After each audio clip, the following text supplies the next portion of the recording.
네, 안녕하세요. 주님의 마음을 받는 중요한 시간 주마중입니다. 오늘도 주님이 만드신 날입니다. 새로운 날이고요. 하나님의 놀라움을 경험할 수 있는 날이기도 합니다. 그런 날 하나님이 기뻐하시는 것 중에 하나는 감사가 아닌가 생각을 합니다. 감사로 나아갈 때 어떤 놀라운 일들이 우리의 삶 앞에 펼쳐질지 나누었으면 좋겠습니다. 오늘 말씀 나눌 곳은요, 시편 37편입니다. 시편 37편 4절 말씀입니다. 또 여호와를 기뻐하라. 그가 내 마음의 소원을 내게 이루어 주시리로다. 아멘. 아멘. 한번 또 나누겠습니다. 또 여호와를 기뻐하라. 그가 내 마음의 소원을 내게 이루어 주시리로다. 아멘. 아멘. 네, 이번에는 쉬운 성경 버전입니다. 여호와를 생각하면서 즐거워하십시오. 그러면 주님께서 여러분의 소원을 들어주실 것입니다. 아멘. 새 번역 버전으로 또 나누겠습니다. 기쁨은 오직 주님에게서 찾아라. 주님께서 내 마음의 소원을 들어주신다. 아멘. 또 이 말씀과 함께 같이 볼 또 좋은 책이 있어서 소개합니다. 멀린 캐러더스 목사님의 감사의 능력이라는 책입니다. 이 책은 전 세계에서 600만 명에게 사랑받은 책입니다. 놀라운 책이죠. 삶에 감사가 떨어지신 분들, 기쁨이 떨어지신 분들, 아마 이 책을 보시면 다시 감사가 회복되고 기쁨이 충만한 그런 삶을 살 수 있을 거라고 생각합니다. 네, 오늘 함께 나눌 글의 제목은요, 먼저 감사할 때 일어나는 일입니다.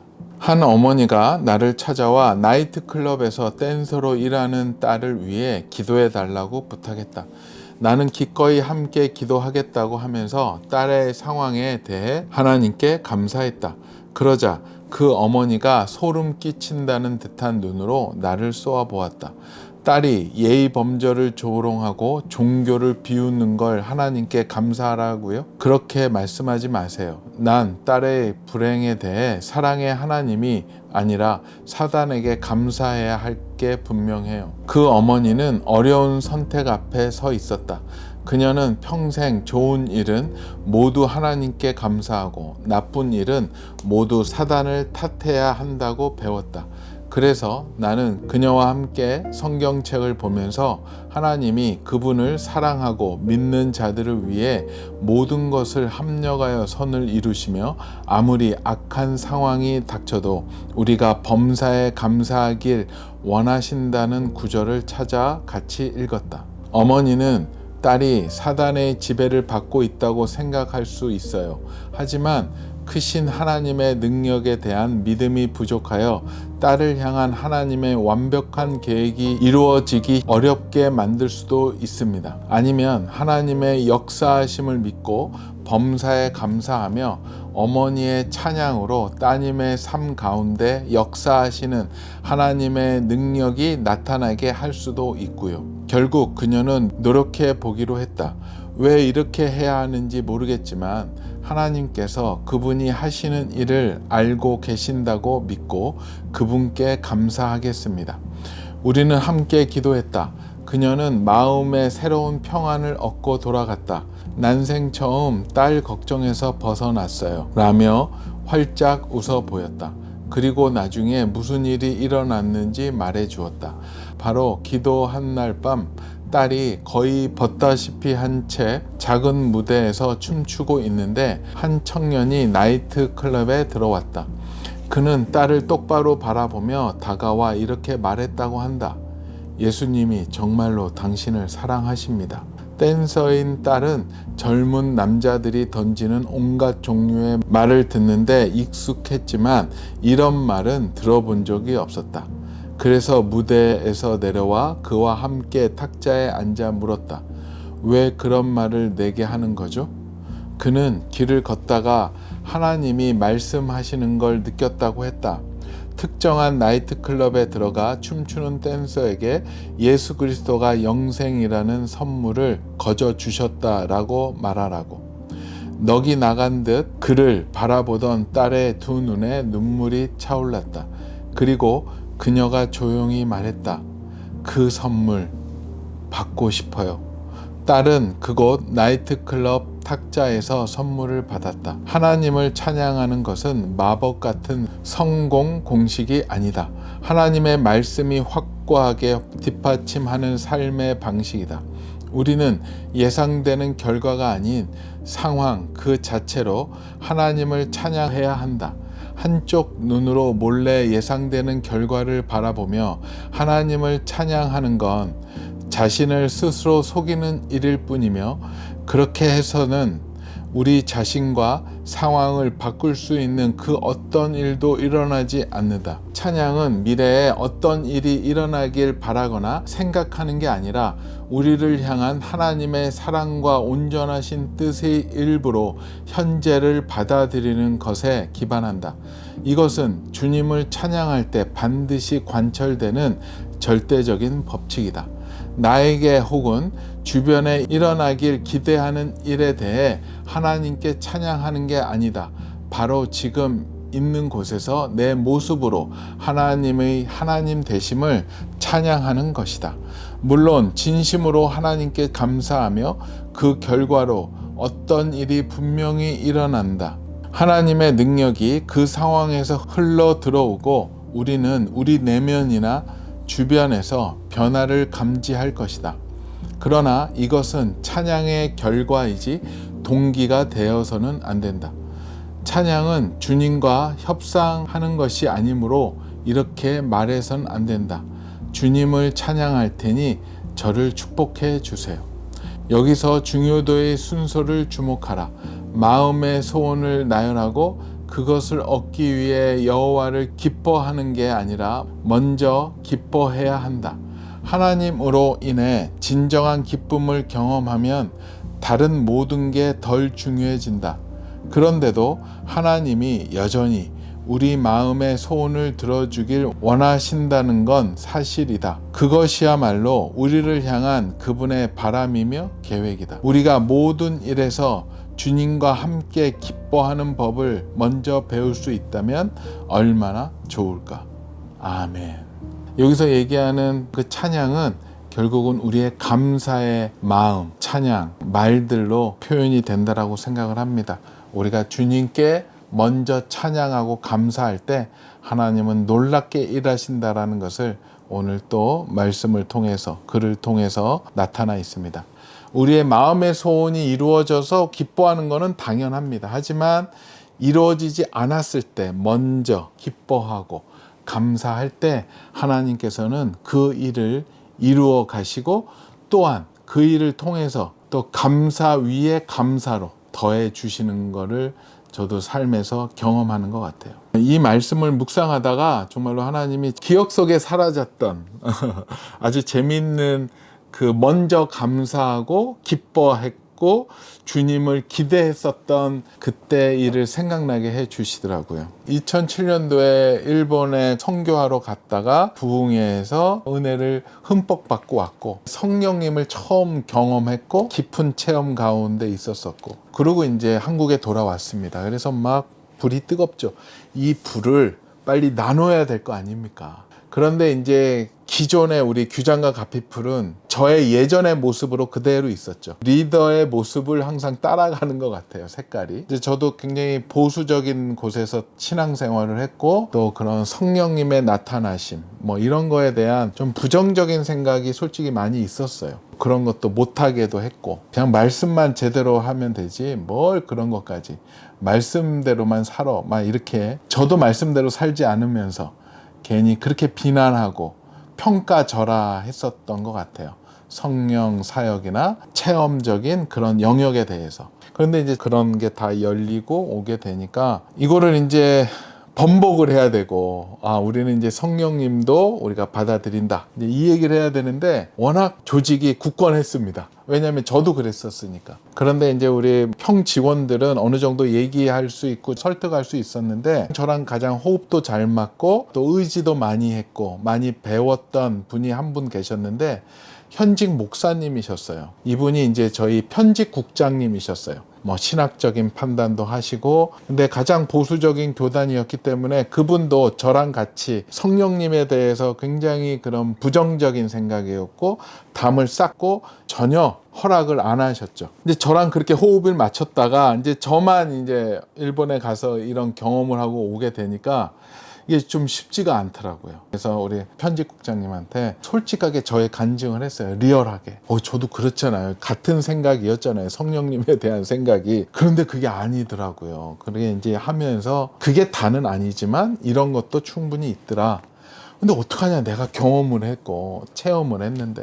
그러니까 그분이 조금 이렇게 좀 부담스러워 하세요. 근데 저랑은 인간적인 신뢰감도 있고 믿음에 대한 색깔도 같았고 또 말씀을 보는 시각도 비슷했기 때문에 그런데 은혜를 받고 이 말씀을 봤더니 난 이렇게 해석이 된다, 이런 시각도 맞지 않느냐 막 이제 이러면서 같이 이야기를 하면서 그분이 굉장히 부담스러워 했어요. 그것에 동참하고 싶지 않으셨던 것 같아요. 그냥 자기가 이제까지 믿어왔던 또 신학교에서 배우고 공부하고 또 목회를 또 하셨어요. 가정교회를 이렇게 하셨기 때문에 또 그것에 변화를 주기 싫으셨고 자꾸만 그 얘기를 하니까 부담스러워 하셨죠. 그분은 저보다도 나이가 위셨고 또 인격적이셨고 또 목사님이셔서 기도하는데 하나님이 그런 마음, 하나님 우리 국장님한테 이거 얘기를 하고 같이 가야 되는 거 아닙니까? 기도를 하는데 하나님께서는 그냥 기다리라는 마음만 주셨어요. 그런데 곰곰이 생각해 보니까 그분이 딱 가장 중요한 자리를 틀어막고 있기 때문에 저의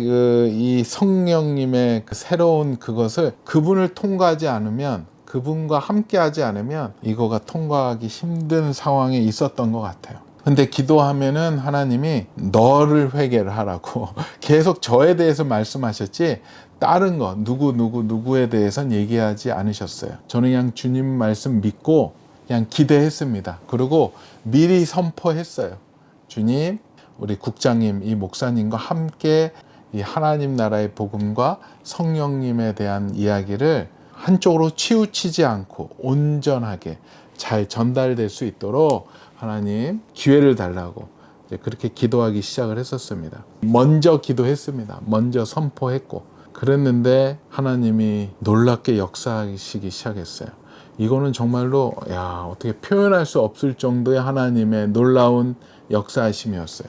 그때가 아마 토요일 날 저녁이었어요. 누구랑 이제 그 미팅이 있어서 만나고 이제 집에 가고 있었는데 차 안에서 전화가 왔어요. 근데 우리 국장님, 그 목사님이 갑자기 떨리는 목소리로, 떨리는 게 아니라 막 이게 막 입술이 주체가 안 되는 목소리로 막 막 이러면서 전화가 오셨더라고요. 무슨 일이 있으시냐, 무슨 사고 나셨냐, 왜 그러시냐 그랬더니 막 우시면서 성령님이 저한테 찾아오셨다고, 성령님이 저를 방문하셨다라는 표현을 명확히 하시더라고요. 그러시면서 성령님의 여러 가지의 그런 나타나심, 성령님의 은사가 그분의 몸에 나타나기 시작을 했었던 거예요. 그 상황이 어떤 거였냐면 이분이 이제 기도를 하셨대요. 그날 주일날은 섬기시는 교회가 있으니까, 가정교회가 있으시니까 설교 준비 다 하시고 저녁 때 주무시기 전에 주님 앞에 기도했대요. 주님, 다 감사한데 요즘에 그 여대표님이 성령님을 깊이 만났다고 해서 자꾸만 그런 쪽으로 나한테 푸시를 합니다. 그래서 더 이상 받기 힘들어서 그러면은 사표를 내야 되지 않겠습니까? 사표를 내겠습니다. 그 기도를 하고 있는데 그분은 그 전까지만 해도 정말 방언을 원하지도 않았고 하시지도 않았는데 막 입술이 갑자기 떨림이 오면서 내가 알지 못하는 말들이, 방언이 막 쏟아지고, 그러면서 기도를 하는데 막 자기의 죄, 옛날에 지었던 그런 죄들이 생각이 나고 막 회개를 했던 거예요. 하면서 이제 어떠한 특별한 성령님의 귀한 은사들이 몸에 막 나타나기 시작을 했던 거예요. 그러면서 이제 저한테 전화가 이제 왔었습니다. 그래서 계속 기도하시고 할렐루야, 저도 막 눈물이 나더라고요. 하나님이 일하셨구나, 하나님이 이렇게 길을 여시는구나. 저분은 도저히 어떤 누가 와도 이 얘기를 하더라도 전혀 받아들일 생각도 없고 받아들일 마음도 없고, 바울 사도에게 임했던 다메섹 도상에서 임하셨던 그 예수님처럼 그렇게 성령님이, 그 국장님 목사님의 표현으로는 성령님의 습격이었다라고 얘기하더라고요. 성령님의 그 긴급한 방문을 받으시고 그때 확 변화가 되게 되셨죠.